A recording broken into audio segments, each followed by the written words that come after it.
be muted. Oh, hey, y'all. Hello. Welcome back to Nightshift with Andrea. Up late. I am joined, as always, by my trusty co-host, Brian Sanders. I always try to think of something else to call you, but there's nothing else you can call me. That'll do it. I'm just a co-host. That's enough. Just a co-host. Just a co-host. Welcome to everybody in the chats. If you are new here, this is a live YouTube show. We air every Tuesday night for Nightshift on the Andrea Up Late YouTube channel. And then we just drop to wherever you stream your podcast. So your iTunes, Spotify. Is iHeartRadio still a thing? Yeah, it is. Okay. Well, if you listen to podcasts there, you can find us. Hope you guys are doing great. How are you doing, Brian? I could not be better. Yeah? Yeah. Well, good. I'm very excited and very happy. Good. This is a true crime podcast, you guys. So I assume that if you're here, you knew that, and that's why you tuned in. Good evening, Jilly Billy and Silly Mander and David J. We got whoever we got in the chats. Hello. If you are new here, you can always if you just sign into YouTube, you can come hop in the chats and talk to us. So we usually kind of engage a little bit at the beginning and then again at the end of the show when we get a little bit sillier. I think we're okay. Okay. All right, guys, we're actually going to waste no time and get right into it tonight. Is that what that is? Maybe. I just thought about that. Okay. If we are echoey, you guys just let us know in the chats. I think hopefully it should be better now. So if you guys remember, last week we did part 1 of what I titled, and then there were 3, the Rowhouse Murders. And so that is talking about a murder that took place in D.C., right? So Washington, D.C. in August of 2006. A man named Robert Wone was murdered. I'm just going to give you a very, very brief, broad stroke recap here in case you didn't get a chance to listen last week. And if you didn't, it was a little bit more dry. This week gets a little more interesting, some wilder details and things like that when we really get into the dynamics of the men involved in this case and the crime scene and that. So in terms of just the case itself and the characters involved, the victim in this murder was Robert Wone. He was a heterosexual married man who was 32 years old, who was a lawyer, and he had just recently gotten a new position, a new job, Radio Free Asia. And so he was going to go work a shift that he kind of didn't usually work. He was general counsel for them, and he was going to go see the employees who worked opposite him. So because he was going to be there a little bit later than normal in the evening, he decided to crash at his buddy's place, who was named Joe Price. He and Joe go way back. They were in law school together and had known each other since then. Their families had kept in touch. And so it just sounded good to crash there at Joe's place. And then they were going to go to breakfast the next morning, catch up. And then Robert would be on his way home to his wife. Now, at this house that Joe lives in D.C. on Swan Street, it is a series of row houses. So we talked about them last week. Think about like these tall, narrow homes. It was a 3-level home. Okay. Gorgeous place. So Joe lived there with his husband at the time. I think it was deemed domestic partner. All right. Named Victor Zaborski. So Joe and Victor are married to each other. And there's a third man that lives in that home named Dylan Ward. So you've got the married couple, Joe and Victor, and separately Dylan. We are going to get into the ins and outs of those relationships and what was going on at that home here in a moment. And that's going to play quite a part in this case.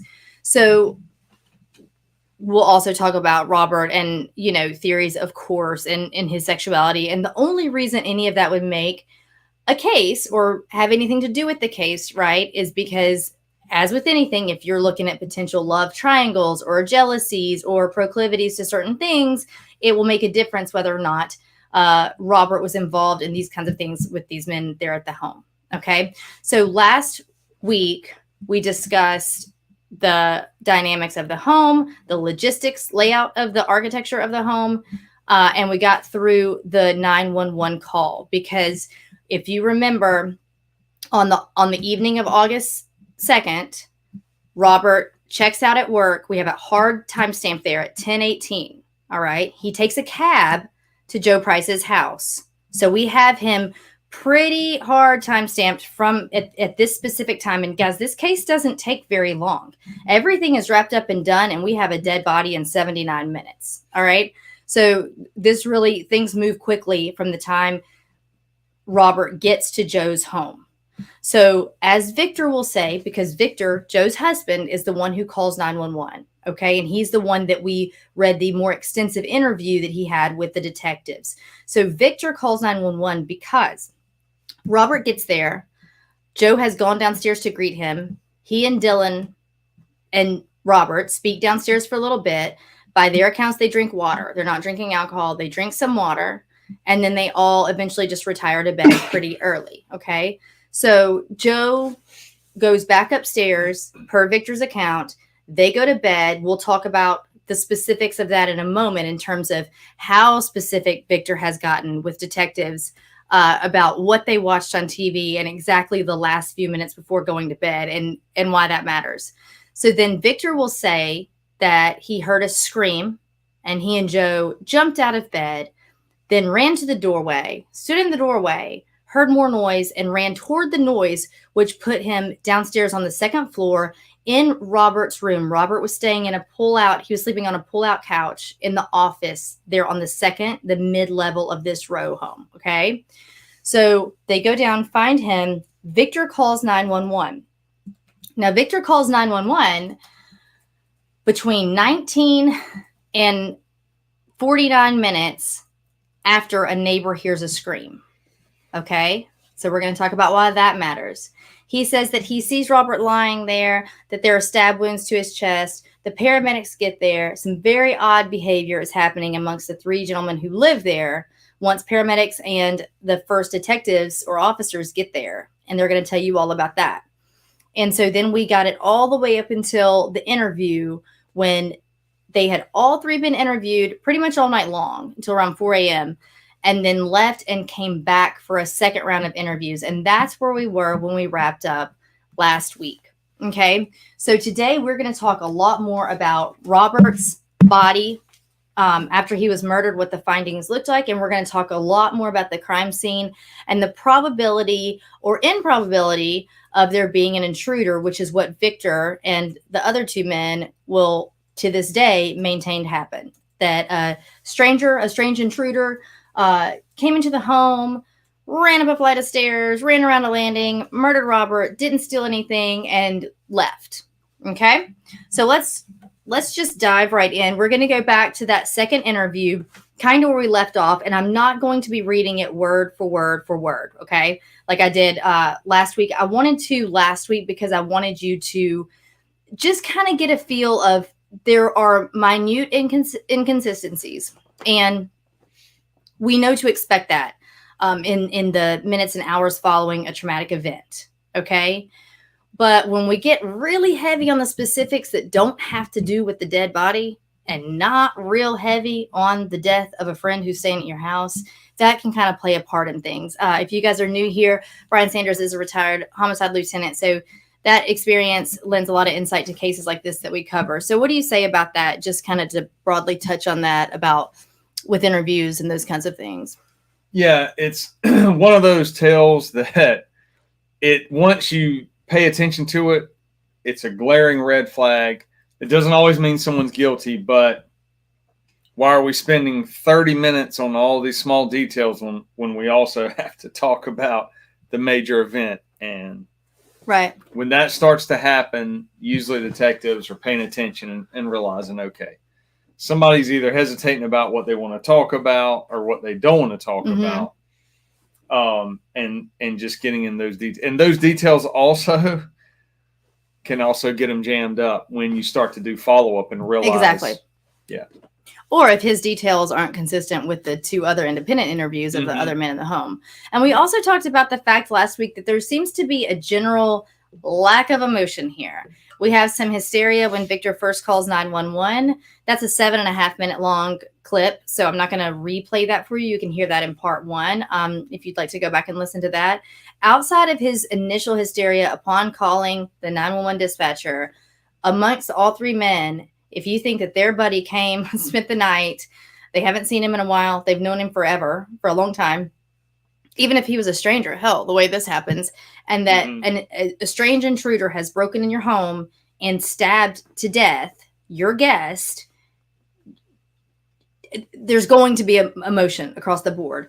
We had someone in the chats last week that was continuing to say that a 911 call is not a good indicator, to prove someone guilty. Of course not. You cannot use a 911 call alone, but we can look at patterns, and we talk about that all the time. So if someone's acting a bit bizarre on the 911 call, that's fine.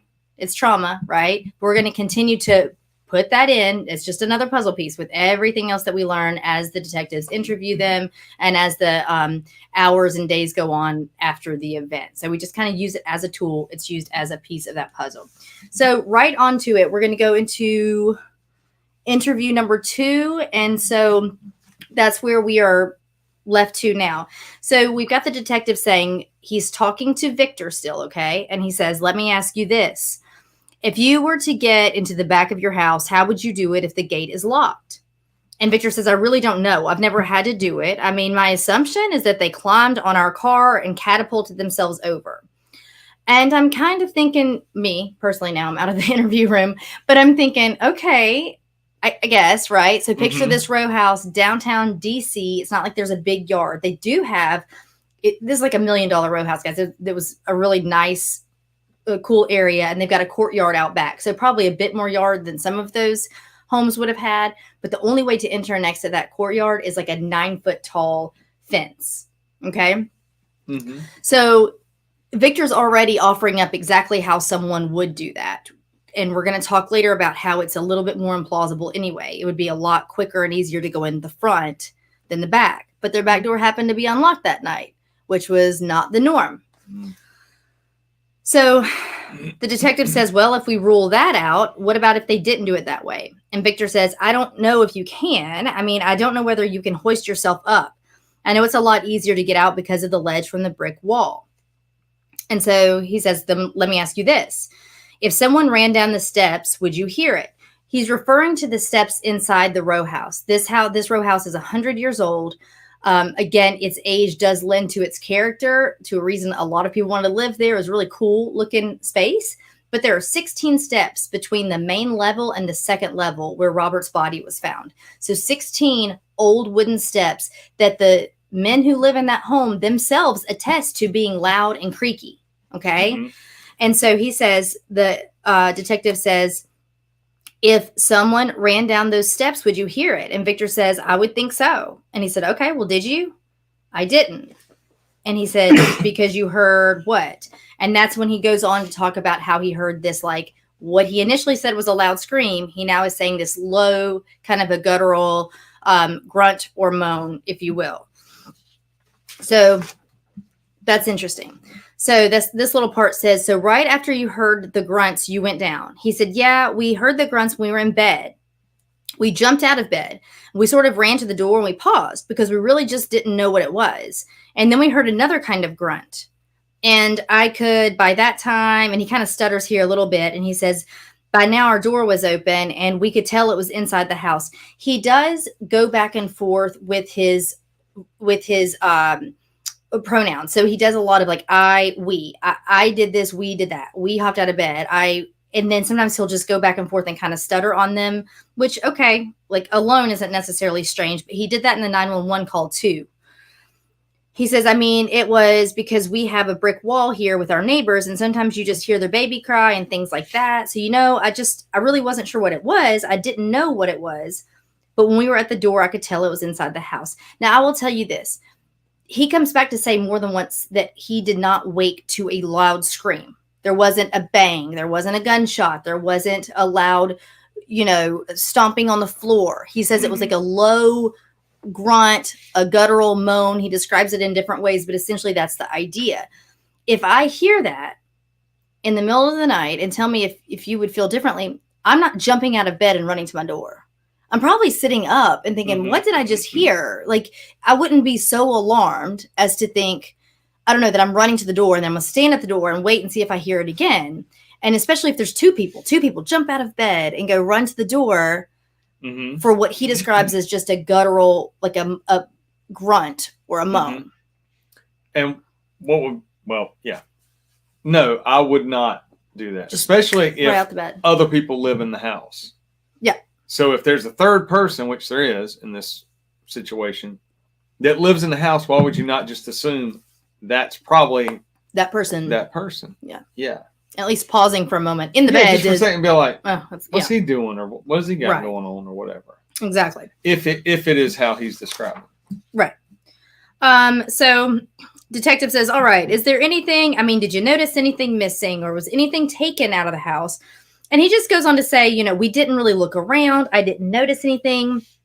Our downstairs, and I touched on this last week because it's a little comical to me, because at the end of this, there's some vanity that just kind of can't be hidden, even in the middle of a potential murder investigation here. Mm-hmm. He's you know, potentially looked at as a main suspect in the home where this man was stabbed.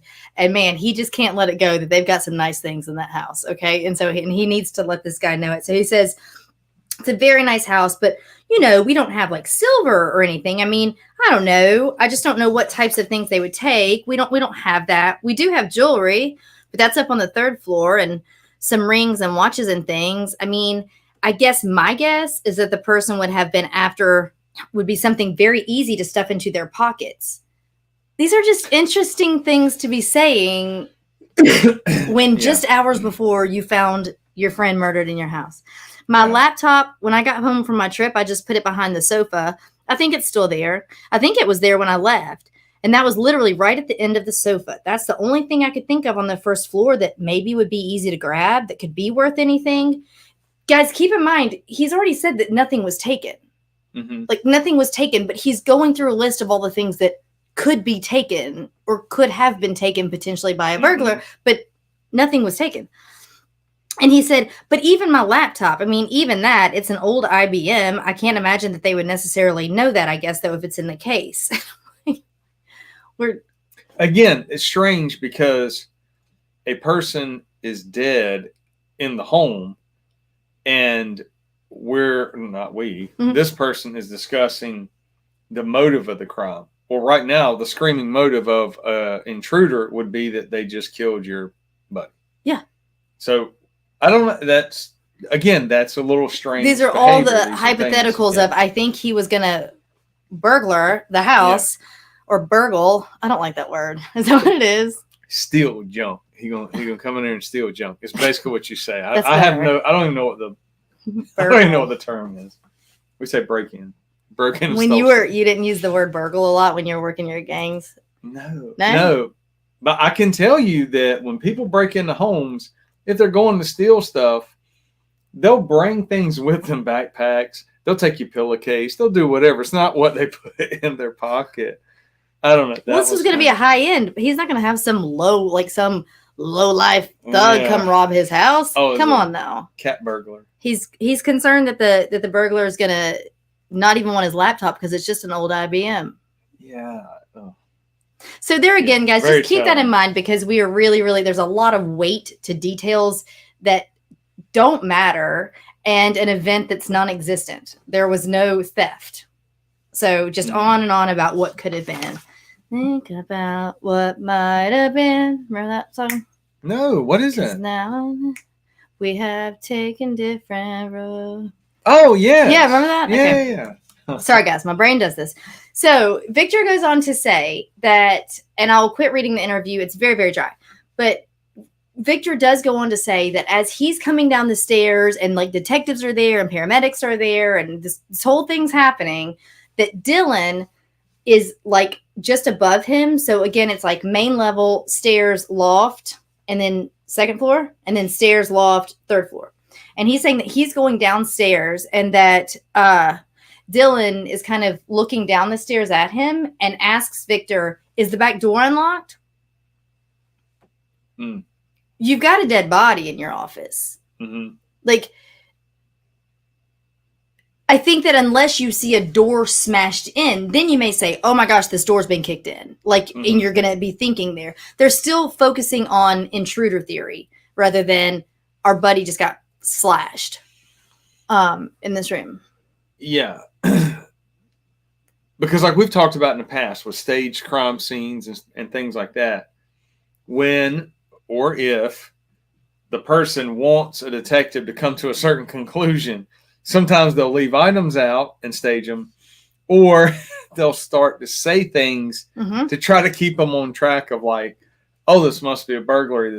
That's the way it feels like. It sounds like. Well, in Ellen Greenberg, where I can't say the one word because we'll get kicked off live, but she unalived herself, if you will, is what the claim is from the boyfriend.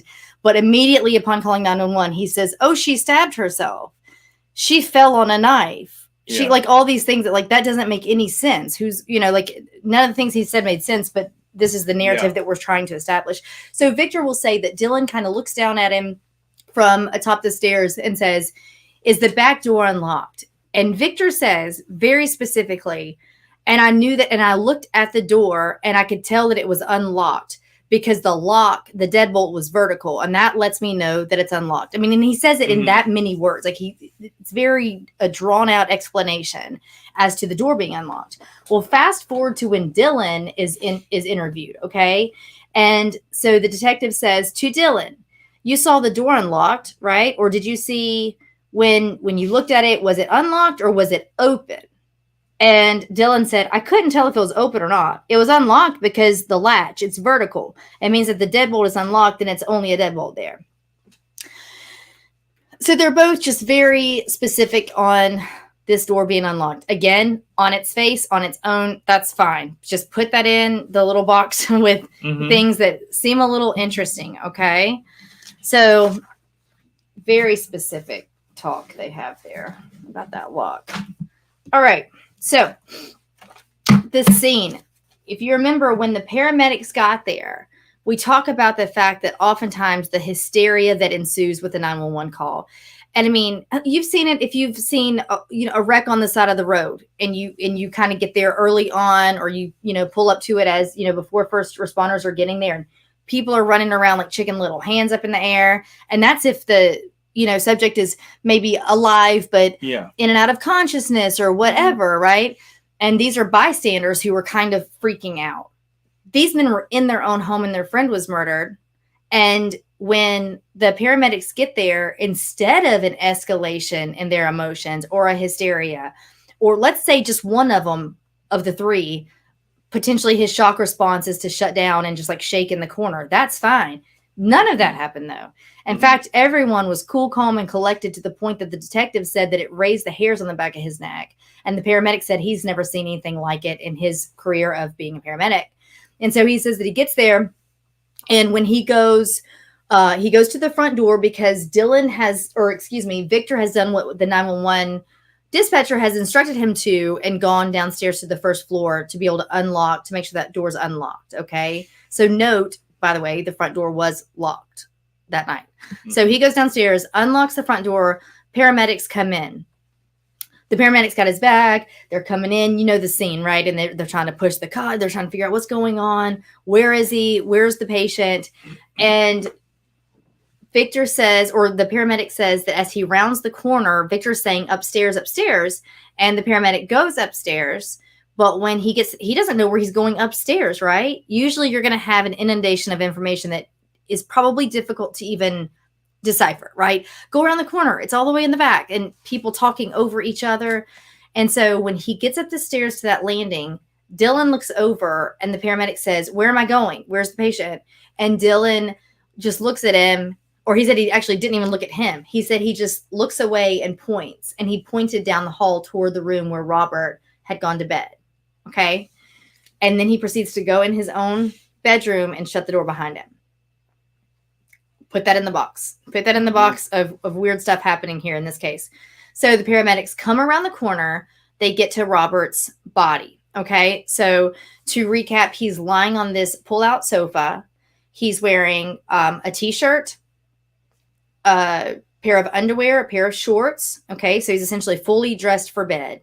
He does have his night guard in his mouth. His wife will say that he wears it every night. It's basically the last thing he does before he shuts his eyes to go to sleep is put his night guard in his mouth. Before he retired to bed that night, he told the other guys, "Hey guys, I'm beat. It's late. I'm tired. I'm going to go on and hit the hay. I'm going to go shower and go to sleep." And by all accounts, it appears that that's what he had done. So he's lying there. Now, the scene itself is not super bloody. we have, and I think I have a picture here, a picture of the bed, the pull-out bed that he was lying on. Okay, and here it is. So you can see there, if you are watching, if you are just listening, there are 2 spots of blood. And these spots are, there are other pictures that I have. They're a bit easier to see a diameter. But they're approximately, like, let's say 6 to 8 inches in diameter for each of these 2 spots of blood. And one is just under a pillow and one is just a few inches away from that. The pillow is lying perfectly down. There's an indentation of a head. It is like the man laid down on his back and basically did not move, like went to sleep or otherwise and didn't move. And in the meantime was murdered.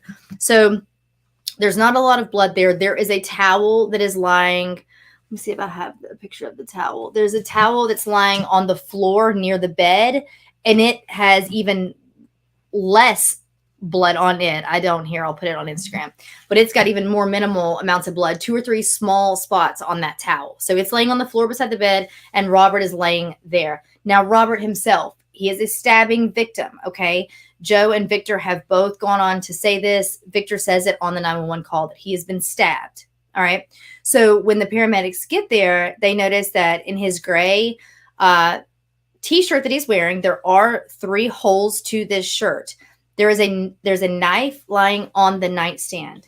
Now, this knife, we're going to talk a lot about this knife here in a moment. But for now, just know that this is the knife that's lying on the nightstand. If you're listening, it's just a typical kitchen knife. It's not, in fact, very bloody. It has blood on the blade, but not for stab wounds. So Robert had 3 stab wounds to his chest and abdomen. Okay, so his body itself was not super bloody. At some point, you read that there was a little bit of blood on his abdomen and that his shirt looked a little pulled up, but that was it.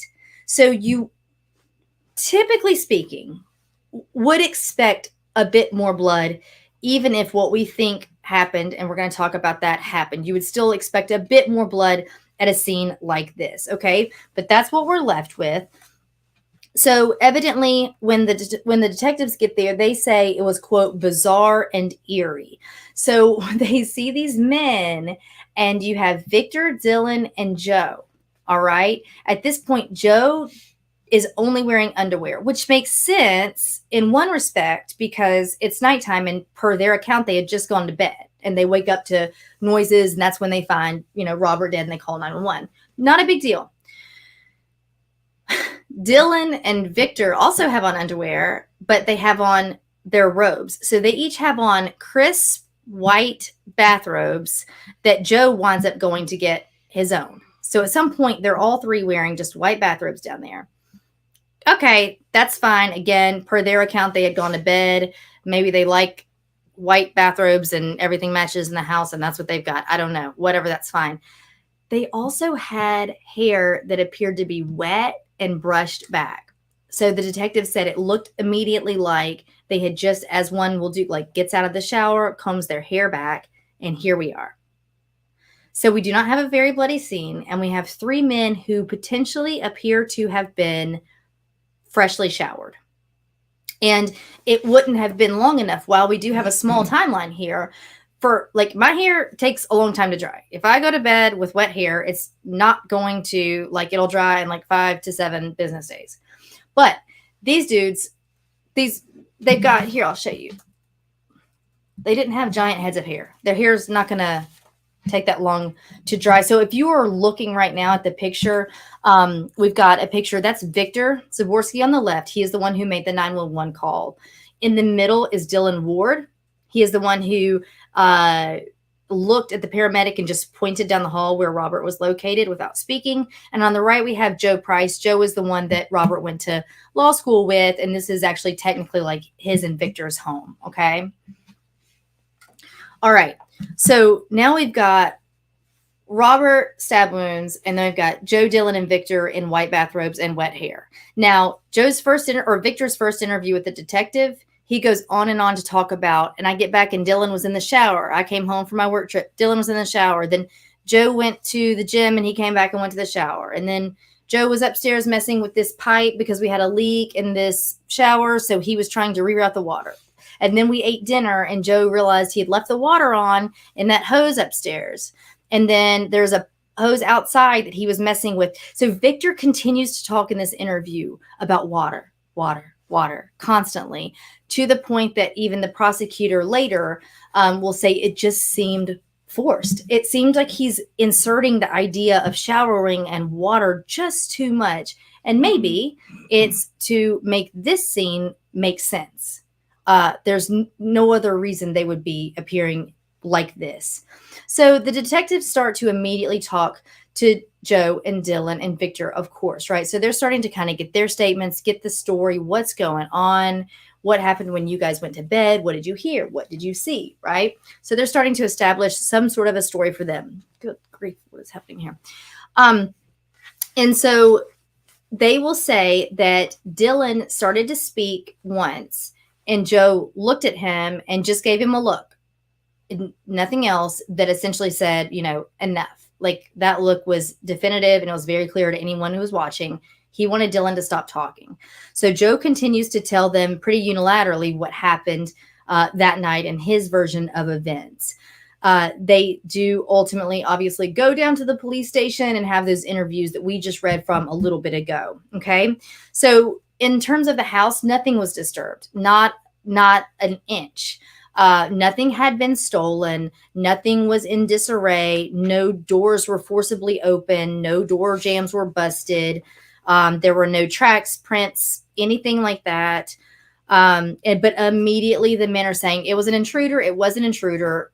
But really, there was no evidence of that other than obviously to maintain their innocence. We can't really find anything. Okay. So we know about the door, and we know that Victor very specifically talked about the door being unlocked by seeing the latch, and that Dylan did the same thing. Again, that back fence was 9 feet tall, very difficult to scale. Now, this is what we started to talk about last time, and this is super interesting to me.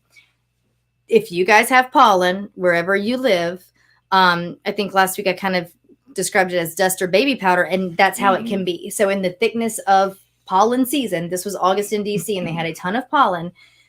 It goes everywhere, and it's such, you would easily be able to pick out fingerprints or anything like that from it. You can pick out the soles of shoes. You can, because it leaves a coating everywhere. So when detectives start to process this scene and kind of just look around and see what's going on, when they go to the back, which is where the men immediately said that this intruder had to have come from, was the back door.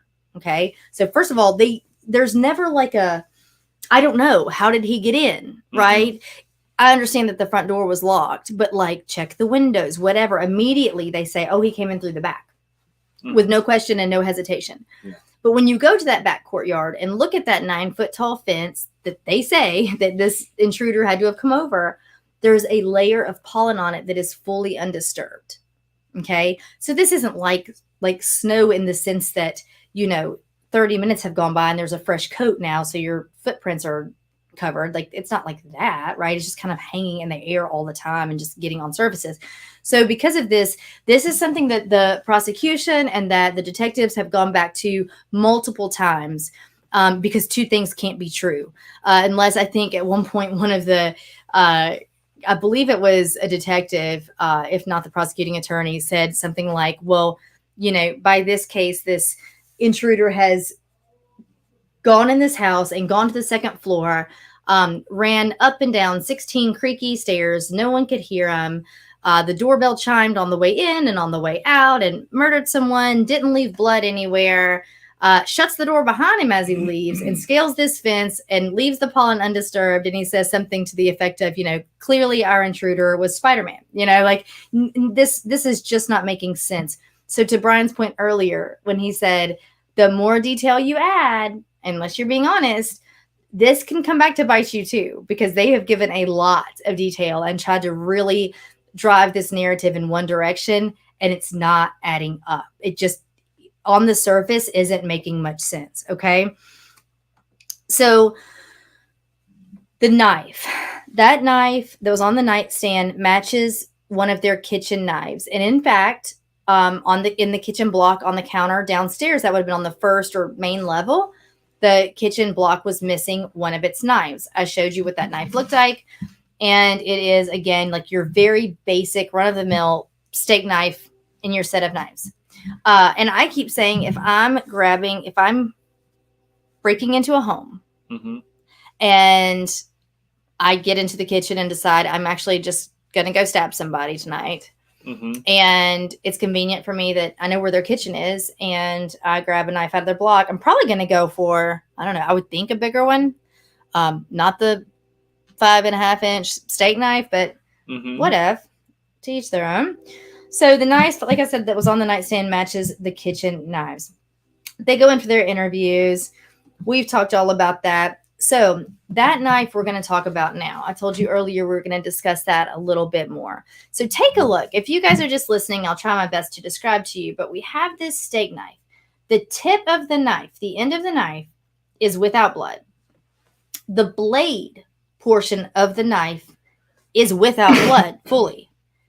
So there is blood that appears to be smeared on the knife, like on the blade, but not on the sharp cutting surface of the knife, if that makes sense. So all along that sharp edge is free of blood, and the tip of it is free of blood. Just kind of the top portion against the dull part of the knife is a little bit of blood, but to be fair, would you expect to see more? You've been to all kinds of scenes. Would you expect to see a little more blood on a knife that's been in and out of a person 3 times? Yeah, usually. I mean, especially if it's undisturbed. If it's still in the body or near the body, or, you know, someone hasn't handled it or moved it or whatever. Early on patrol, I found a knife that a person used to stab somebody else, and then they rinsed the blood off. Okay. Because they basically didn't want to go to jail for domestic violence. However, the blade itself, the knife was sitting by the counter, and it had water beads all over it, and you could tell how far in. Well, so this does not have water beads, but to your point about being undisturbed, that's actually a great point in the sense that we don't know exactly what happened with that knife or how it was, because Joe has given 2 different accounts upon speaking with detectives. He says that when he found Robert's body, that he one time he says that he removed the knife from him, that he pulled the knife out of him and laid it down. And another time he states that the knife was lying on Robert's chest or abdomen, and he moved it to the nightstand. Both accounts have him moving it to the nightstand. He will say that both times. We just don't know if he pulled it out of Victor's body or took it off of his chest from a lying position. Okay. So if either one of those accounts describe Joe handling the knife, the man's only in underwear. I'm not going to assume he was wearing gloves for any reason. He wasn't seasoning a roast or something. I don't know. I couldn't think of anything but a brisket. I don't know. He wasn't. I can't imagine he was wearing gloves for anything, right? But in saying that to you, he said twice that he did handle that knife, and he goes on further to say, which is always interesting to me. So if you find any fingerprints or DNA on the knife, it's because I moved it. Okay. But they didn't. So there were no fingerprints on the knife whatsoever. Yeah. Well, there should be. Okay. Put it in the box. No, I know, right? If he's saying that he moved it, we should find something, right? Usually find something. Maybe even a partial. Yeah. Maybe not. Maybe so. You can just handle things and it never leaves anything? If it's was that a wooden handle knife? I can't remember. Nerp. You know how it is. It's the surface of. That's actually the shiny metal plastic. Yeah, surfaces like that, obviously, yeah. I'm sorry, I thought it was a wooden handle. But either way, yeah, you probably should still get a partial somewhere on there. Okay. So here's the deal. Remember I told you there was that white towel lying on the floor beside the bed. Okay. It had very minimal blood on it. And when I say minimal, I think it was 3 spots of blood, and each one would be, let's say, 2 to 3 inches, 4 inches across. That's kind of it. And all of them were just 2 or 3 circles. Okay. So on that knife that was on the nightstand, it did, when it was processed forensically, it had white loop marks on the knife in the imprint of the blood, which were consistent with the fibers of the towel. So like if you picture a terry cloth towel, like the little loops of those fibers. Okay. So that was consistent with that. But then the shirt that he was wearing. So Robert was wearing that gray t-shirt that had 3 holes in it to, that all lined up with his 3 stab wounds. The knife, so then you would think in theory, has gone through that shirt into his body. So we know the knife touched that piece of fabric. We don't know about it touching the towel. It doesn't have any gray t-shirt fibers on it. So the only fibers on it are from the towel that was lying on the floor. So pretty early on, detectives start to say, whoa, this doesn't seem right. It appears to us as though someone has actually taken the towel and smeared blood onto this knife. Because even the pattern of the blood on that blade did not seem to be consistent with a stabbing of the knife. It was more of a smear. And again, it had the white towel fibers and no t-shirt fibers.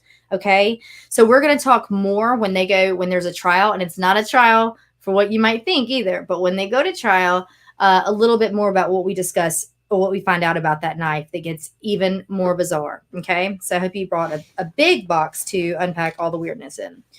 So then when they bring cadaver dogs out, or scent dogs for anything. So they're looking for blood. They're looking for whatever.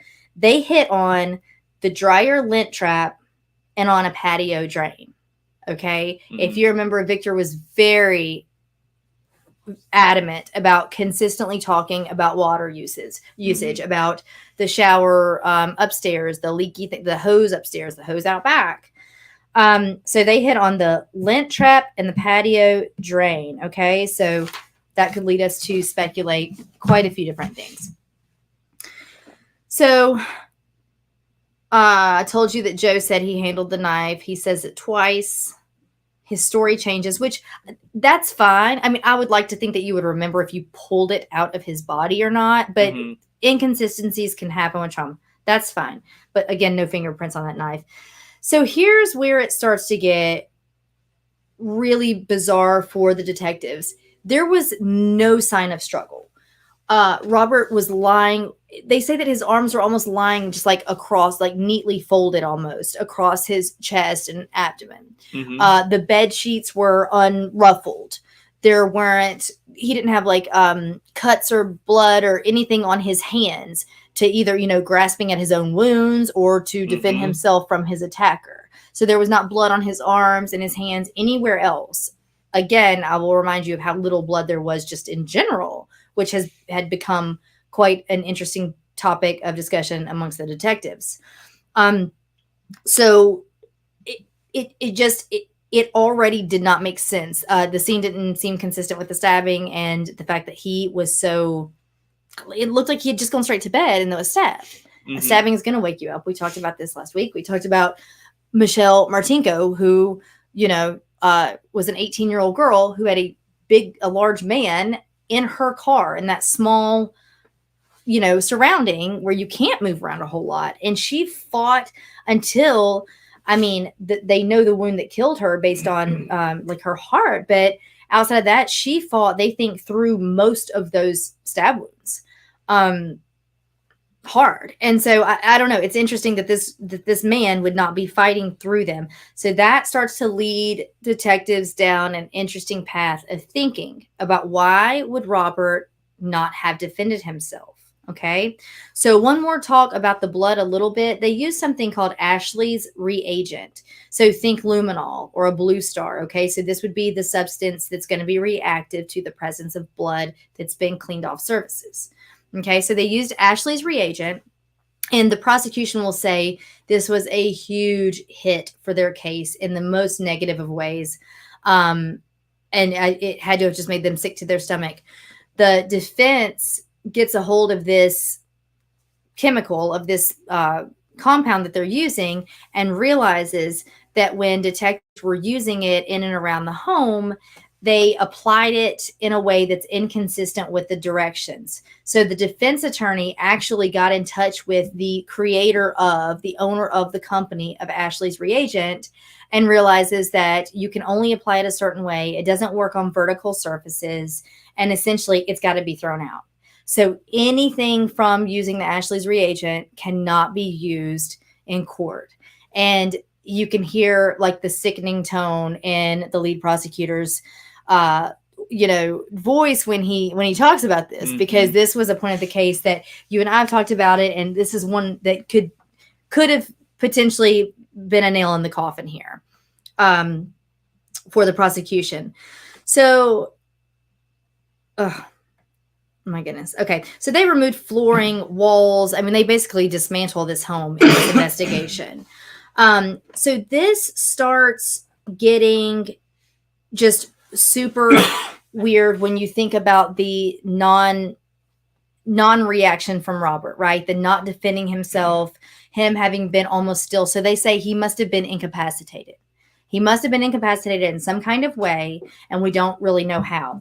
I'm going to tell you a little bit about his autopsy. I won't geek out on it. I won't nerd out on you, but I'm just going to tell you the tiniest bit about the stab wounds, just so you can get a picture, because this is another thing that makes this so sterile and weird when you picture the totality of these men in these white bathrobes and wet hair, right? And so the stab wound of the chest, the medical examiner words it to say it is oriented at a 10 o'clock and 4 o'clock axis. So what they're talking about here is, if you need to go for a minute or something. You good? We got it out? If you want to go, I can take you off screen. Yep. So when we say a 10 o'clock and 4 o'clock axis, what they're talking about is literally the orientation of the blade in the chest, okay? So they say that the blunt end, so the non-sharp end of the knife, is at the 4 o'clock, and the lateral, so the sharp end, is at the 10 o'clock position. So if you were to picture a chest and picture the face of a clock, you can see that you can picture the knife being kind of a diagonal 4 o'clock and 10 o'clock position. All right. So out of those 3 wounds, all 3 of them were exactly documented to be oriented like that. So all 3 of them had the exact same angle about them. That's another check mark in the box that Robert was very likely incapacitated. Okay. Because they are able to get this knife in the exact same angle every time, all 3 times. They talk about the pericardial sac, meaning the heart, and they say that penetration into the heart at the aortic root. I'm not going to get into it for you guys. You know that this is part of my favorite part about the cases, but they talk about hemorrhage into the connective tissue of the mediastinum. And what they're talking about in every just kind of blank term is that there is blood filling inside the heart that didn't belong there. So there was bleeding, hemorrhaging into the lining of the heart, okay, in the pericardial sac. And this lets us know that he was alive when he received this stab wound. Okay. So when you start seeing hemorrhaging and things like this, with these wounds, that's how examiners are able to determine if wounds are pre or post-mortem. Okay. And sometimes they can kind of be in the middle, meaning you're still alive and your heart's still technically pumping, just not very well. So blood isn't moving a ton. But paramedics say that when they get to the scene, that Robert was cold. So it doesn't necessarily take too long for someone to cool off, but we're looking at not very long at all. And it was August.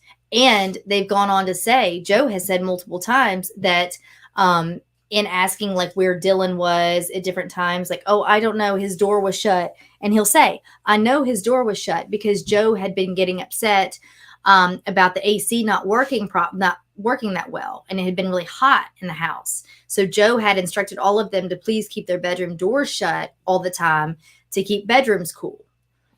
So we know it's been extra hot this August in their home, and it's been, like I told you, start to finish 79 minutes here whenever it was that Robert died. Okay, so likely less than an hour since it happened. So his body shouldn't really be cold just yet. Okay. So anyway, the autopsy goes on to describe the 3 stab wounds, and essentially they're all exactly the same. They're the same to the point that detectives quickly are able to ascertain that that one person would have done this. Like this, it wouldn't have been 2 or 3 different people, and we'll talk about what we talked about, but because they were so precise and so exact. So when they start talking about all of the idea that blows their mind, or why would there be such a lack of blood in a stabbing murder and a stabbing death? Well, if you read the autopsy, because there's a lot of talk of, was he killed somewhere else and drugged to the bed? Was this huge cleanup taking place and all of this? And actually, I kind of don't think so. I think if any cleanup took place, it might have been them and their own bodies and their own clothes, but not the amount of mess and time it would take to murder Robert somewhere else, get him from wherever that place is to the bedroom, get that clean, make him look, straight and clean and put together. That makes a little bit less sense. But when you read the autopsy, you're going to see that he had an approximately 750 milliliters of congealed and liquid blood in his abdominal cavity. He did have one stab wound to the abdomen. Okay. He had a hemorrhage to the intestines that they say is contiguous, or it just goes straight from the site of the perforation. So from where the knife went in to the first part of the small intestine, it's called the duodenum. Okay. So it goes through there approximately 24 to 25 inches. So about 2 feet's worth of small intestines is full of blood. 750 milliliters of blood is in his abdomen. So we've got a lot. We've got his, the sac around his heart had been filled with blood. So we have internal bleeding and a lot of it. Okay. So if these wounds just happen to hit right to where he's bleeding inward rather than out, that could potentially, I'm not saying he wasn't wiped up or some things weren't kind of messed with, but it makes more sense that there wasn't just blood everywhere. Okay. So we know that much. His right lung had been collapsed in the stabbing. Let's see here. You know my notes, you guys. And a toxicology report was done. Okay. So they tell us in this toxicology report exactly what they tested for. And they looked for ethanol, acetone, methanol, isopropanol, and they found nothing. They looked for these, like a presence of like an amphetamine. So they looked for barbiturates, benzodiazepines, any kind of cocaine, methadone, methamphetamines, opiates, all these kinds of things. They found none. They did screen his urine for the presence of essentially like a Rohypnol, a date rape type drug, right? And they found nothing. And then, and that was about it. Again, we've talked about this before. There's no set test for toxicology in murder. It's not like, oh, he was murdered at this time of night by stab wounds. We're going to test for all of these things in our tox report. It's not that way. So the test for what I just read off is pretty much, I think you would agree, kind of a run-of-the-mill, broad spectrum toxicology report. And then if they want to, detectives can also request other things. Like, we know that there's the presence of this in the home, or they associated with these people who might have used something like this to incapacitate him. Can you test for that? And they would do that. In the Brandon Embry case, we have diphenhydramine or Benadryl, which is something that is not normally on a toxicology report. So, just keep those things in mind. But these are the types of things they tested for. So in saying that, remember they talk about the fact that he seemed incapacitated. The man did not fight back. He didn't move. He didn't struggle. He didn't scream. That wasn't his scream. The scream Victor talked about, he later clarifies, I screamed. Victor says, I screamed. I was hysterical. And the neighbor heard the scream. Okay. We're going to talk about that timeline. But what the detectives start to go down the theory of is, had he gotten a drug that paralyzed him? Okay. So there's a drug called succinylcholine. It's used if you are to emergently intubate someone, to put them like on a ventilator, or it's used throughout surgery.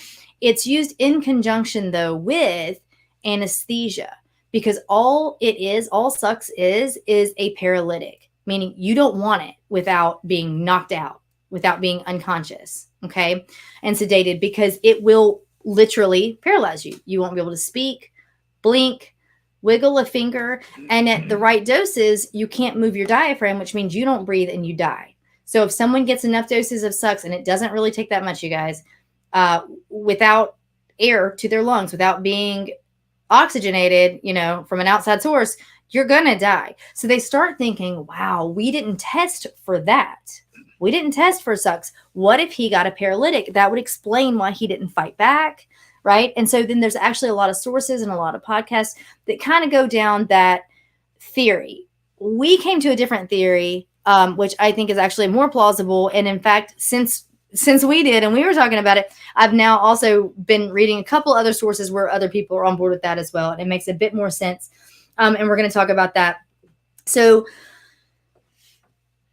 you ready to get super confused? This was kind of the icing on the cake for making this entire case blow everyone's mind. So when Robert's body was examined, they did find DNA. All right. So they found evidence of sperm in his genital area. It was a little bit on his butt and inside his rectum. So you can imagine what they're thinking.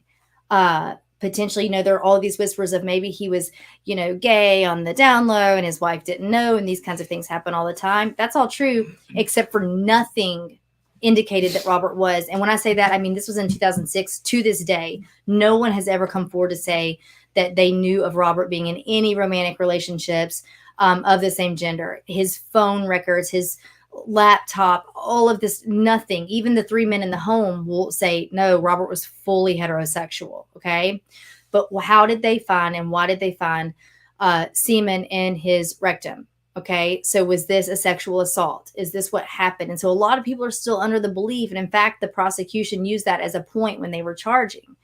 I don't believe he was sexually assaulted, and we'll talk about why.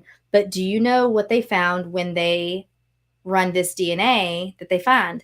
That semen belonged to Robert.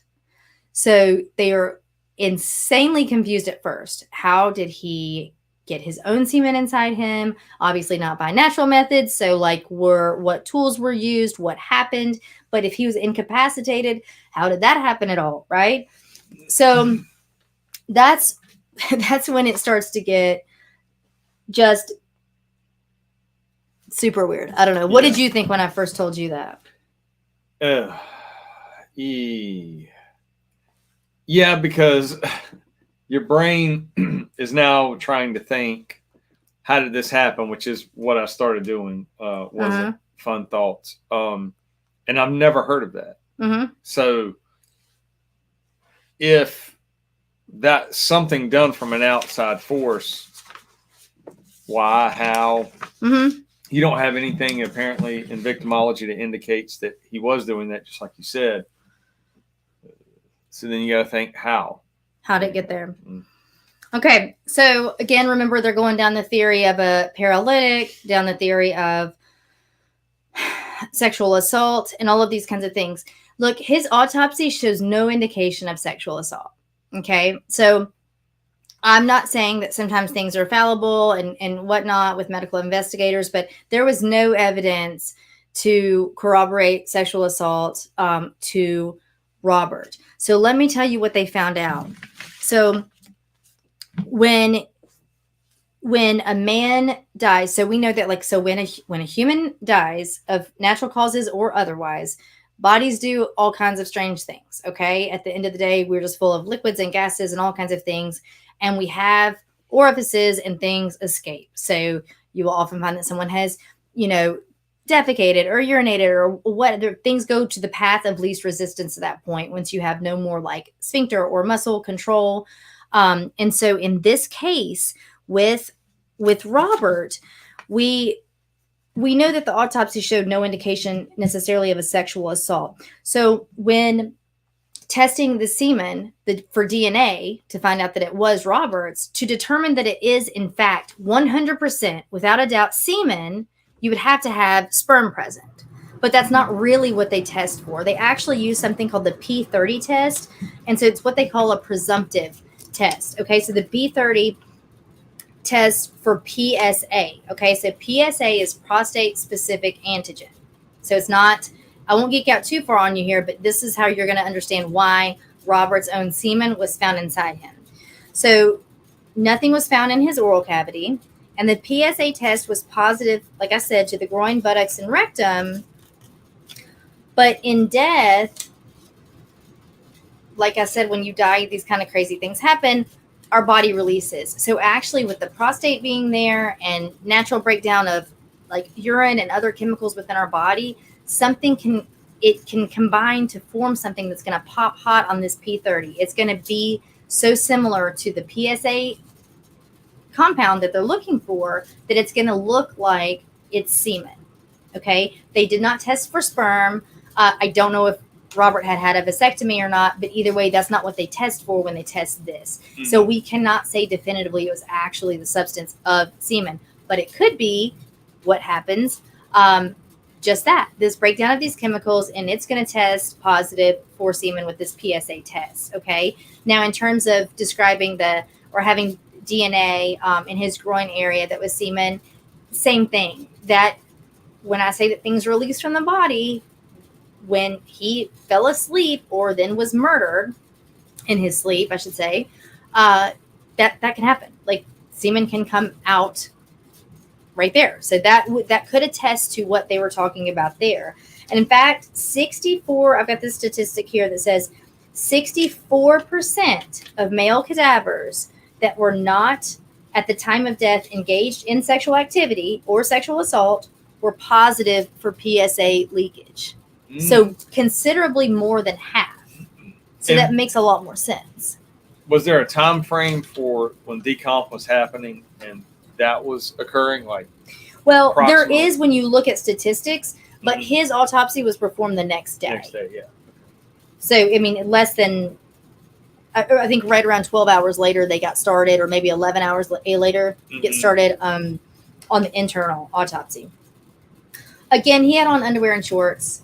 No sperm cells were found.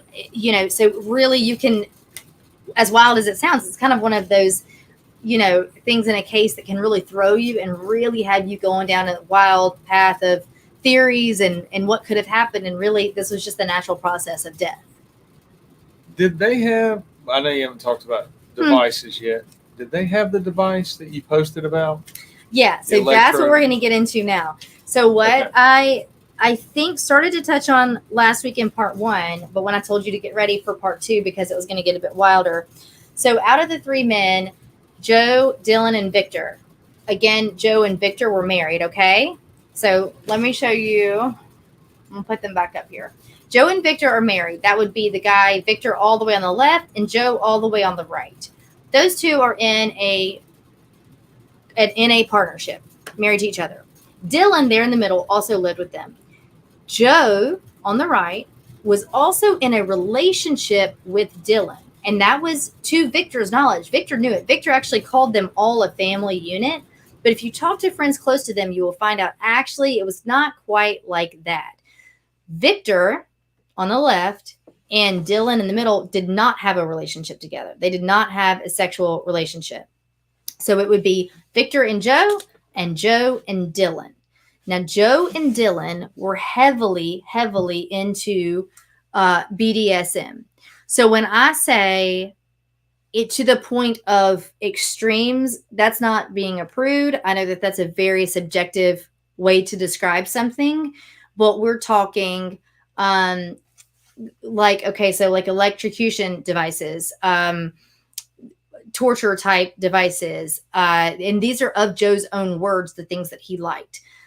So they get into some very kind of more severe end in the BDSM world.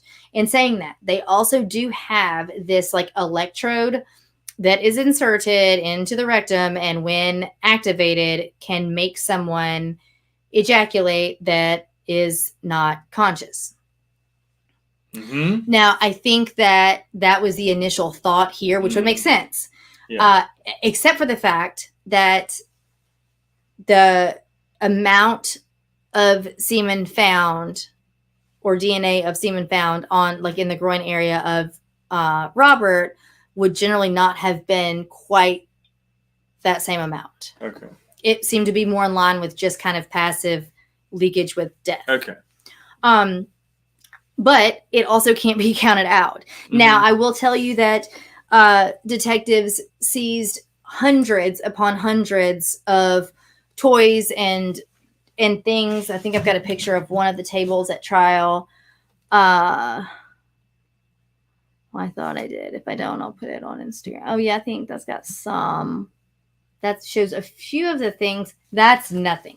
There's cages. There's clamps and things and probes and All kinds of things. Okay. So that's fine, to each their own. And the defense will argue that this does not a murderer make, right? And that's true. That's true. They can do whatever they want to in that sense. But let's get back to the incapacitated part. Another drug that was widely kind of circulated around that time, and we know Joe to have used cocaine and some methamphetamines, okay? And in some of these parties, some of these higher up, you got to think these dudes had money. So Joe was a big-time lawyer. Victor worked for the American Dairy Association, and he was actually the one who headed up the Got Milk program back in the day. And then Dylan was into all kinds of things. And so massage therapy, acupuncture, culinary school, you name it. He's kind of done all of those things. But these dudes, again, lived in this over $1 million row house back in 2006. You know, they were kind of hanging out with some of the higher end, some affluent folks, if you will. And some of these drugs that circulated, you know, they could pretty much get whatever they wanted. So ketamine is something that also had been circulating at that time. Ketamine was something that was not tested for. Now, if ketamine, it can be ingested. So it could have been in the water he drank. It also can be injected, and you can take it orally. So there's a lot of different ways to get ketamine in someone's system. Now, there have been some reports that, you know, he was probably injected with something. I think it's more likely to have been ketamine than the paralytic. Okay.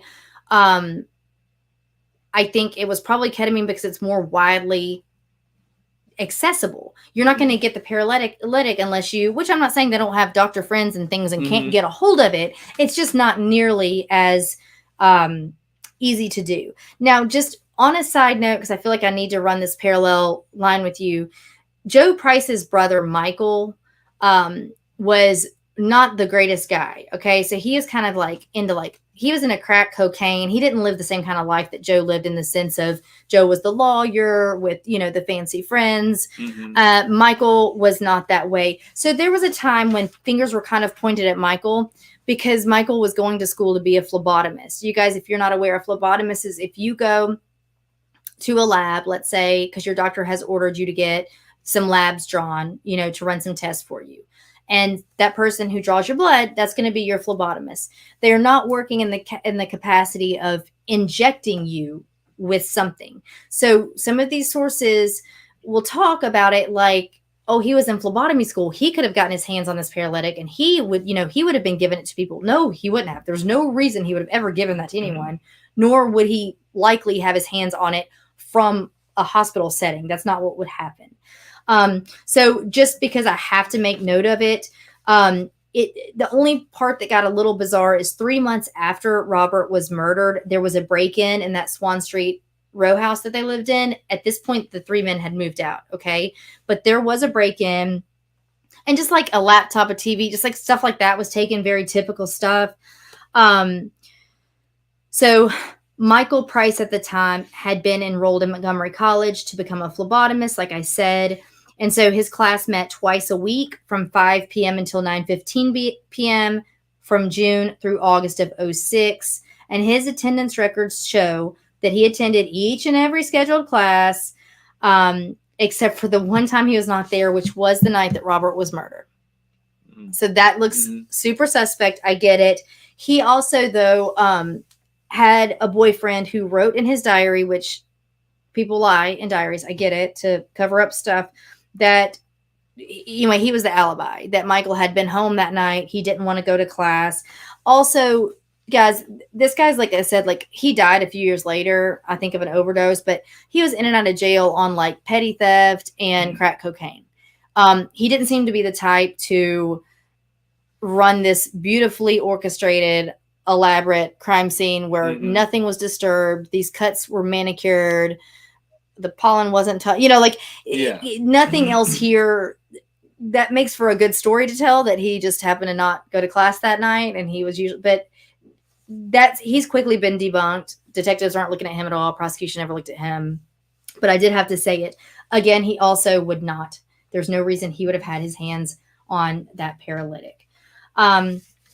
So when we talk about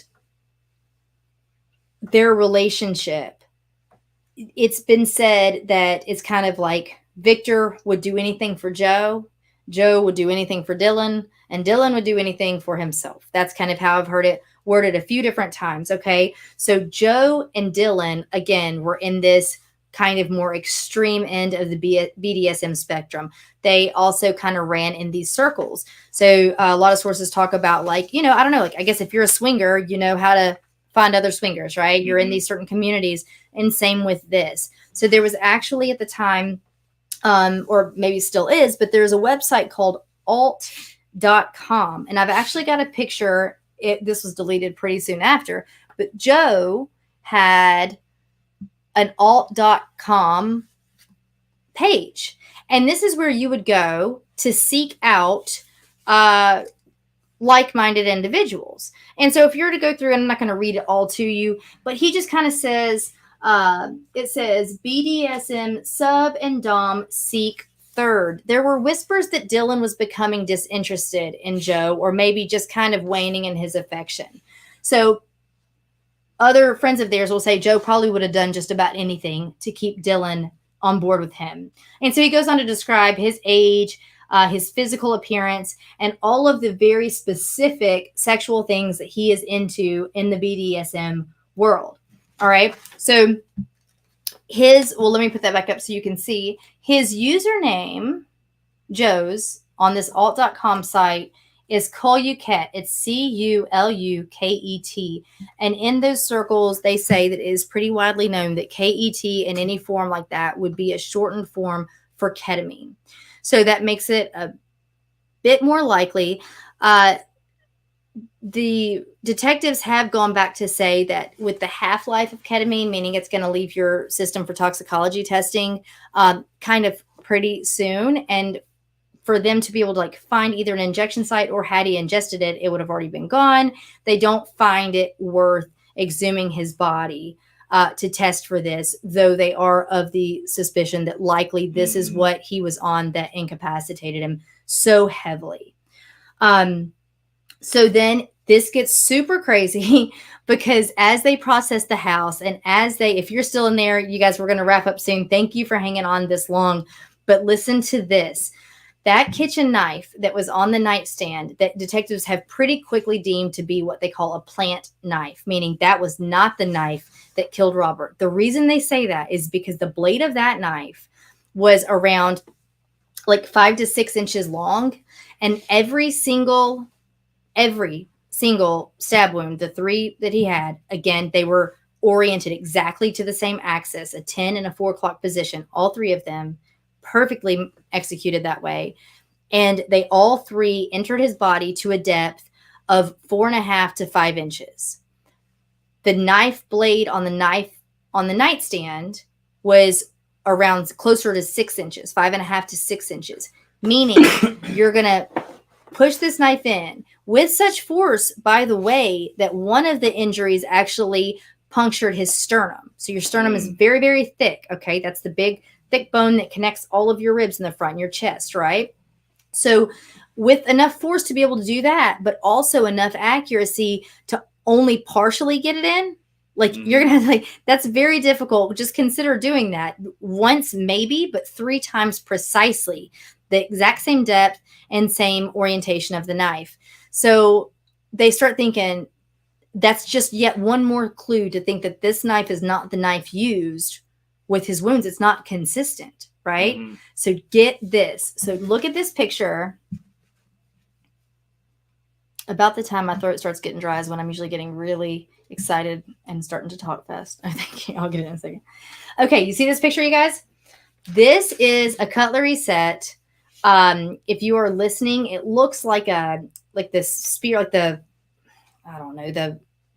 fork, the thing you would like hold. No.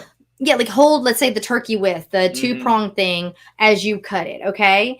So there's that in this like red velvet lined box. And then there's a big, like a large knife, like a butcher type knife. And then what's hard to tell in this picture because of the lighting, but beside that large butcher knife is actually the indentation of where another knife should go. The indentation of where the other knife should go would match up perfectly the blade to the wounds that are on Robert's body. So very quickly, they believe that the knife missing out of this cutlery set is in fact the murder weapon. It has never been recorded, and this box was found under Dylan's bed. When inquired about it more, you find out that Dylan's mother will say that she gave that to Dylan as a gift, and that she decided she actually really liked that smaller knife and kept it back for herself. So she still had it? It's never been given up. Oh. Interesting. Put it in the box. Yeah. Just another strange, would it be a coincidence, I guess? We call them red flags. I call it the murder weapon. There you go. There you go. Oh, I don't know. So anyway, super duper bizarre there. Told you that. And then I will tell you, so listen to basically where this has ended and where we kind of are at now in 2024 with this case from 2006. Okay. So in late 2008, police finally have what they think.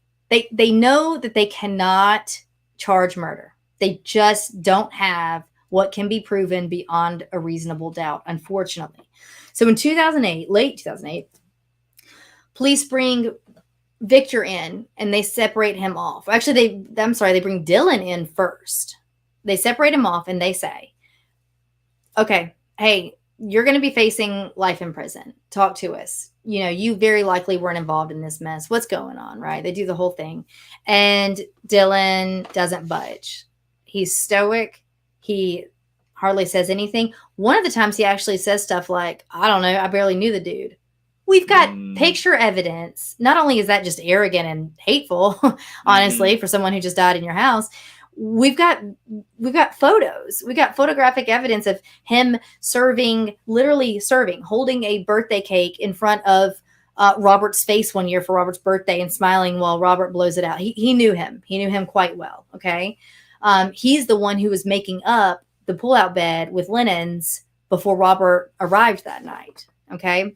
So he doesn't budge. So police say, okay, that's fine. So they bring Victor in and they think he's going to be our soft target. He was the one that called crying on 911 call, right? And they bring Victor in, doesn't budge. Finally, they're like, that's it. We're going to charge all three. So they decide to, while not having what they needed to charge murder, they decide to charge for tampering, conspiracy to cover up, obstruction, all of anything like that they can get them on, they do. So they set up to trial. Okay. So this is where it gets super interesting too. I've said that 1,000 times tonight, but the defense decides that they don't want a jury trial. They don't think that there can be any jurors at this point that haven't heard about it and that won't be, swayed somehow or prejudicial. So instead, they ask for a bench trial. They ask for, instead of a jury, just for the one judge, the judge presiding over the case, to make the determination, right? So that's who they want to present their case to. You do have obviously the right to a fair, impartial trial and jury. You don't have the right to the judge. So the prosecution could go along with it or they could deny that. And so that ball was in their court. So the lead prosecutor on the case said that he got to thinking about it. Like, obviously, what's in his best interest? Is it going to be a jury or is it going to be this judge? Well, the judge was Judge Leibowitz, and she actually had been chief of homicide years prior, and he had been her deputy. So he knew her, and he started thinking about it, and he thought, actually, I think my odds are better to go with the judge. He's like, I'll allow it. So the defense decides to start figuring out what they're going to do. The defense attorney, one of them, spoke well about it, and he speaks in a lot of analogies, and he said, look, it's the prosecution's, obviously it's their burden to prove this beyond a reasonable doubt. And he said, if he builds a big, tall house, it's not my job to build a house taller and bigger. He said, that's going to put burden on me. I'm not going to assume burden. He said, it's my job to tear it down brick by brick. And he's exactly right. That is the defense's job, is to just find any loophole and tear down the story of the prosecution. So they set to trial. Prosecution wants to bring in all of the toys. So they start bringing out the hundreds of toys and prods and probes and things. And then the defense decides that they're going to say it has nothing to do with Robert's murder and that that's going to be prejudicial. So they do the whole thing where they talk about BDSM being not illegal, but it is inherently dangerous. And so that was kind of the prosecution's side, especially the way that Joe and Dylan went about things. They did have devices that could be potentially dangerous and, if used incorrectly, life-threatening. So that was kind of their reasoning to articulate why they wanted to use these toys. So they're saying case law cites Johnson versus U.S., and basically that's when you decide what evidence is admissible, right? Because you got to determine what is probative versus prejudicial. And prejudicial is something that may negatively impact the trial, while probative is just basically the degree to which the evidence could ascertain proof, right? Mm-hmm. So that's what they have to look at, and they weigh those two. And in doing so, the defense puts a motion to suppress any of the sex toy evidence, and the judge upholds it. So the prosecution was not able to use any of those toys in this case. Okay, so they go on to make this case, and they just kind of do exactly what we just covered tonight. They just go through first trying to debunk the intruder theory, talking about the knife being a plant, talking about what they found to be what likely be the murder weapon missing in a box. The pollen was undisturbed. None of it makes sense, right? Even just the idea of going up those stairs and passing Dylan's room to go through that landing, none of it makes sense. So they really do a really good job laying out essentially the anti-intruder theory. Now, the defense has a whole panel because you have to have one lawyer per defendant, right? So they've got the three top, best, highest rank, hands down, no doubt about it, defense attorneys. The prosecution talks about it in one of the documentaries on this case. And so prosecution really had their work cut out for them, and I think they did a great job. Ultimately, though, Judge Leibowitz will say that she has to acquit them on these charges, but not because she doesn't think that they had everything in the world to do with it. She just knows that they cannot prove without a reasonable doubt that there was conspiracy and tampering and cover-up. But she goes on, I think she had a 38-page letter she read. Where she basically brick by brick tears their character down, tears down what she thinks of them, their arrogance, because they were arrogant. If you go back, you can go to just YouTube and listen to Joe's interview. I think there's like a 57-minute one that you can listen to his interrogation with detectives. And I mean, arrogance, is the mildest way to put it. And this is particularly coming off as someone whose longtime friend was murdered in his own home. So She basically says, look, I know you killed him and I know you covered it up. I just can't prove that right now. So, and that was finally in June of 2010 that they were acquitted of all the charges. No one else has been charged or even honestly looked at in Juan's killing. But then his widow, Kathy, back in November of 2008, she did file a wrongful death lawsuit against the three, and they settled for an undisclosed amount. And agreement. So at least we do have enough evidence to show that there was a wrongful death at the very least. So get this, the three guys stayed together all for quite some time. They quickly kind of wiped that slate clean, sold the Swan Street house, moved to Miami, and changed their names. Dylan, prior to Robert's murder, it would be good to know that he had a company that he founded in Thailand, and he was going back and forth to Thailand, where we know there were some drug type activities happening. Ketamine is another thing that was present in those types of situations. He also then goes to Thailand for, I think, a 6 or 8 week course to become a masseuse, all this stuff. They all three moved down to Miami. Like I said, they changed their names. As far as I know, I think he is still working as a Thai masseuse there. At some point, he went his separate way and got married. Victor and Joe are still to this day married, which is wild. In April of 2009, in like the BlackBerry or whatever that Robert had, it was discovered that there were 2 emails on Robert's BlackBerry, and they were in draft mode. So they'd been typed, but not sent. One was to his wife. It was a very straightforward, I made it here, I'm here, I love you type. That's not verbatim, but it's essentially along those lines. His friends will say that, and his wife will say that didn't sound like him. And also, he wouldn't send me an email. And also, he wouldn't write it and not just send it. None of it quite made sense. It, again, though, goes toward the idea of tampering, covering up, staging, these kinds of things. So I'm just kind of looking at my little notes here. I think we've covered everything, and there's a lot. There's so much. As soon as I hit the end button here and we get off, I'll be like, oh, there was that thing I didn't say that I've been thinking about all week, because it happens. You can attest to it, right? I think every week that happens. So I think that the thing that, for me, out of all of it, the only thing that's harder to believe than ever is that it's difficult to have three people keep quiet. What I am not sure if I touched on in the first show, however, though, is that, again, Joe is this big time lawyer. I assume he probably can threaten Victor within an inch of his life if he ever opens his mouth. And the two of them actually share 2 children that they had with a lesbian couple, like a couple of friends of theirs that were lesbians. They inseminated them. They have these 2 children. So they actually biologically father. They don't raise, but they are a part of these kids who are older now lives. That has always kind of been in my head as a theory as to why maybe either Victor didn't speak. If I'm giving you my theory before we shut off tonight, I think and you and I talked about it. We've kind of gone in circles a lot on this case because it's bizarre. I think that we know that Joe and Dylan were seeking a third. It was on that website. We have it in writing. They were looking for something a little more. In fact, in Joe's own words, it said he wanted to push his limits, push his bounds.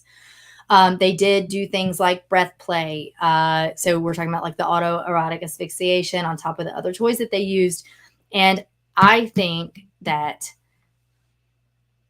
Joe and Dylan, if not just Dylan, but I think Joe and Dylan were in Robert's bedroom. I don't think the intention was to murder that man that night. I don't think that they necessarily wanted to do that. I do think, however, that they were getting wild in their fantasies and, like they said, wanted to push their limits, their words. And I think that he either ingested or was injected with ketamine, Robert, to the point that he was fully incapacitated. All of this would align with everything. He did have what's called petechiae, or little spots in his eyelids, in the conjunctiva of his eyes, that could indicate suffocation. Also, I will have to be honest that it wasn't a ton. So it doesn't mean that he was for sure. We don't know for sure that he was suffocated. Just know that that's there's a chance for that. And I think that Joe and Dylan did some playing. I think that they got him incapacitated and probably intended at some point for him to wake up in the morning and never know any of this happened. I think that the being taboo about it was part of the thrill. And I think that they did whatever they did, potentially put a pillow over his face for a moment, did some play, maybe engage with some things with each other. And I think that they might have overdosed him. And I think that they thought he was dead. This may sound wild, but the more, just think about it more and more, digest this information, because if they thought he was dead, because he was obviously so incapacitated that he didn't fight back with these stab wounds. Okay. It looks like he didn't even move. They thought he was dead. Now they've got to stage it. While it seems wild, I can't imagine that. I also can't imagine drugging someone and doing these things to them either. And I think that they staged it, and they staged it with already the narrative that there was an intruder. And I think that Victor walked in, and that's the scream that the neighbor heard. And the neighbor knows that she heard it between 11 and 11:30 sharp, because she watches this one particular news anchor every single night. And that anchor, she says that that lady was talking when she heard the scream. Detectives did go back to the news station to corroborate that alibi and to know that that anchor was in fact working on the night of August 2nd from 11 to 11:30. And so if the 911 call was placed at 11:49, if the scream happened at 11 o'clock, 49 minutes later, 911 was called. If the scream happened at 11:30, 19 minutes later, 911 was called. Either way, there's a scream, and at the very least, 19 minutes. You guys, 20 minutes is a lifetime in an emergency and when you're trying to scramble to call for help. So at the very least, it was about 19 minutes later, up to 49 minutes later. And that's just when Victor screamed. So we don't know when what was happening to Robert was happening to Robert. If an intruder came in and the door chimed, that intruder would then have to have ignored the fact that he heard a chime and potentially an alarm, a silent alarm going off, walk upstairs, murder Robert, not make a mess of it, not leave anything anywhere, and go back out through another charm, not disturb the pollen. There's a scream and what? Like he's gone. Like they show up and he's teleported somewhere. The intruder theory at the end of the day never does make sense. But I do think something like that happened and that they thought he was dead. I think they thought they killed him when they didn't. And maybe he would have ultimately. Maybe he took, he really had too much in his system and he was going to die from it. But I think they thought he was. And I say that because he was still at least partially alive when the stab wounds took place because that blood had pumped internally. Mm-hmm. So that's how we know that they weren't fully post-mortem. But I think that they thought they were. And I think that's why I don't know why they would take the knife and get rid of it other than just to fully not implicate themselves because that was under there. That was the knife they took. Or maybe there was some play, and don't forget the psychology behind this either. That knife play is sexual. Mm-hmm. It's penetrating. It is sexual. I don't think it was a sexual assault. I think that they were fulfilling their own sexual fantasies by doing these things to Robert. And then I can't say that it didn't turn into a fantasy with the knife play, but I don't think the original intention was to actually murder him. I rest my case, sir. I mean, if you look at it that way, and if the same thing you're investigating, it's like all of that's possible. I mean, how do you know what I mean? Like, there's nothing so far that says that it could not have happened that way. Oh. Mm-hmm. You know what the cool thing is, though, guys? Prosecution was incredibly smart about this. They knew they couldn't try for murder. We talk about it. Brian will say all the time, this is, this isn't a rodeo. Everybody just calm down, take it slow. Let's figure out. And we got so many that want to jump the gun. Why didn't they charge somebody? Why didn't? Mm-hmm. Well, guess what? They didn't. So that means that now they can't. There's no double jeopardy. Okay. So if tomorrow they realize that they have procured enough evidence to charge and convict without a reasonable doubt these three men in the murder of Robert Wone, they can, because they've not yet been charged with murder. Yeah, it's you play it smart. I would be fully following Victor and Joe's relationship, and the minute I see separation papers, I'm talking to Victor. Yeah. Mm-hmm. It's crazy though. It's wild. Anyway, I haven't even had the page up that shows chats. So I don't even know what's happening in there. Hey, everybody. Yeah. There's just like comments about like milliliters versus cc's and things of that nature. When ketamine is protocol for something, that sort of thing. A lot of new people I haven't seen before. Oh, nice! I love it. Mm-hmm. Well, welcome everybody. I hope you enjoyed tonight. Again, I said it last week, but this is a case I didn't know about. Mm-hmm. And it's just weird. Yeah. I don't know. It's wild. Well, it's like anything. Anytime you have detectives and EMS telling you that it was eerie from the get-go, from minute one. And like we said, that's not a sign of guilt necessarily, but it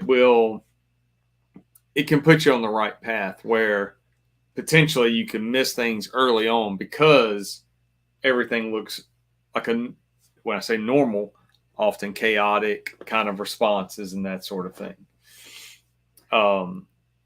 Okay. But behavior and statements and stuff often are pretty on the level, Okay, who are you? Who is grab ass? And I feel like I'm being baited because I feel like I feel like it's somebody maybe we know. Either way, everything they're saying is exactly right. And I didn't even get to it, but they're saying that talking about PEA, that's pulseless electronic activity, and that was the rhythm, if you will. It's not actually a rhythm that was found when they hooked the electrodes up to Robert when the paramedics got there. And that's just to see what your heart rhythm is, meaning how do they treat it. And they're exactly right in the comments that that it is a shockable. There are only 2 rhythms that you can shock with the defibrillator. If you watch Grey's Anatomy or anything like that, anytime somebody faints, they're shocking them, right? In reality, that's not what we do. So you can shock what's called ventricular fibrillation. Easy to remember, VFib equals defib, or PEA. Those are the 2 that you shock. Anything else that's going on wonky with the heart, that electric signal is not going to pop it back the way it needs to go. And it could be, you can have PEA if, and I think that Grabowski here is going to attest to this, you can have PEA when you have hands-on. When other people are touching someone who is dead or dying, and if they're staring at the monitor, willing it to beat more and more regularly and quicker, and they're touching them, and sometimes you almost have to say or don't say, but it's because their hands are on them, because we are electric. People have electricity, and so other people touching them can cause what looks like a rhythm or a spike or a heartbeat, and it's not actually that. So that's that. If y'all can think of anything else, if you have any questions, shoot me a message at Andrea Uplate on Instagram. I'm working on getting a Facebook page. I don't really want a Nightshift Facebook page, but I have noticed that when I reach out to family members, oftentimes they don't, or they might be older, oftentimes they don't have Instagram, or it's more difficult to find them on Instagram, but I can always find them on Facebook. And then I find myself reaching out from my personal page, which just, isn't ideal or doesn't look professional or whatever. So looking at getting a Nightshift page, we will have more. We'll get IG. That's what I just was about to say. Yeah, all the cool stuff's over there, all the show stuff. So it's free. Again, if you're new here, we're just engaging with the chats because it is a live YouTube show. And now that the case has been talked about, my voice is about gone. It's always fun to say hello to everybody, and we super appreciate everybody who came tonight and listened and chimed in. We always enjoy.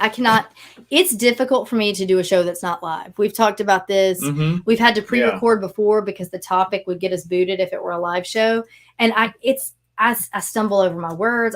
Just to know that even one person is listening or is in the chats, I feel like I'm talking to someone. I'm always talking to you, Brian. I feel like I'm talking to somebody else.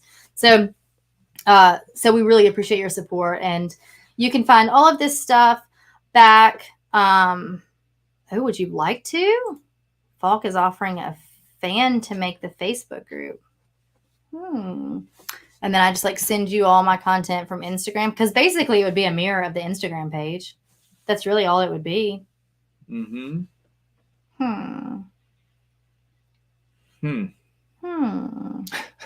you know someone, Falk? Anyway, we truly appreciate you guys. You can always follow Nightshift on the Andrea Uplate YouTube channel or Instagram of the same name. And you can find Brian Sanders at the disruptors of briansanders.com. The website has everything on it, or Instagram, _disruptors_podcast. I don't know why. I never remember that. I don't either. I have it written on a Post-it note right here, and that's exactly where I read it from. What about your website? Would you like to talk about your website? Yes. On the website has training, virtual classes, in-person classes. There are email address on there. I say that because we're just sitting here chatting about not having Instagram or not having Facebook. Shoot me an email. That's what I need to do, is make an make an email. Email me any questions. That can be anything on homicide investigations, aggravated assaults, gangs, informants, interview techniques, body language. I love police work, and I was fortunate to do many different assignments, intel work, all of it. So if you're listening to this, reach out to me on that email. And chances are I have probably taught a class or developed one in reference to that. And I teach to citizens as well. So those virtual classes and virtual sessions I've done in the past and stuff are open to citizens as well. Absolutely. So go check that out. It's got a ton of information on there, and it's super user friendly. And you could just, like he said, sign up through those links for any of the classes you want to take there. He's got a couple in-person ones coming up in Wilmington. So if y'all do those, then maybe we can like catch lunch or something. Yeah. I always want to eat, so I'm hungry right now. But let's see here. Just trying to catch up here. We appreciate you guys. And I feel like I was going to say something else. Man, I'll tell you though, people can be, and you know this, but so like they just need stuff to like poke at all the time. I mean, so we've been following the Asha Degree case, and I won't get into it again tonight. I've talked about it the past couple of weeks, but there are a lot of developments. So that's wonderful in one sense, you know, for her family.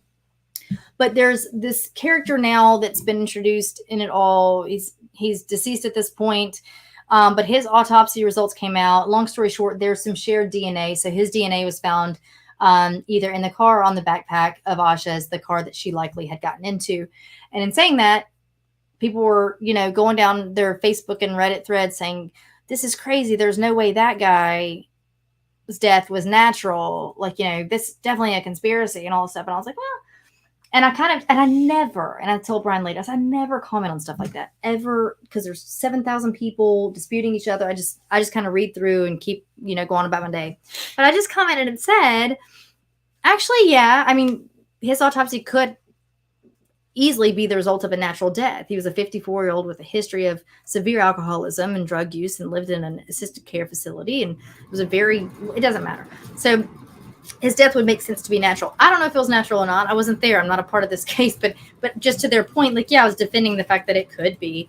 Man alive, everybody's coming out of the woodwork. But there were no drugs in his system. I was like, I didn't say there were drugs in his. I didn't mean that. I mean, but he had blood in his nose. He was on blood pressure medicine, all these other things.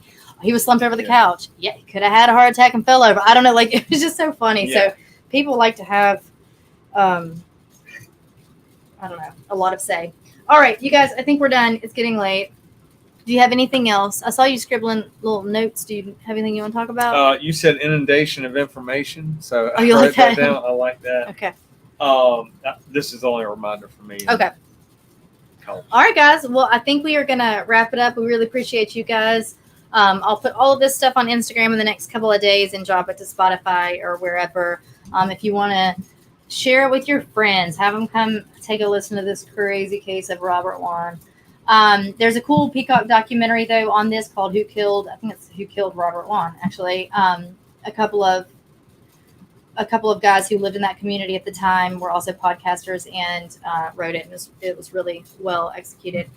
But until then, we are going to sign off. You want to tell them good night? Good night, everybody. Oh, you did so nicely. Yeah. Look at that.